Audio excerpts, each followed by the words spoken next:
Hello everyone, in this video I'm going to show a step-by-step tutorial on how to change your password on OLX account. So first we're going to go to the OLX app. You guys can find it in the App Store or Play Store. Then click on the account section on the lower right corner.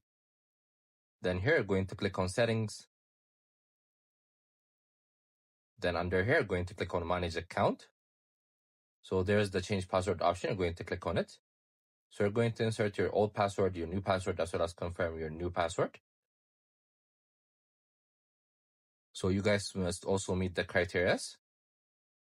As you can see, there are the criteria listed there.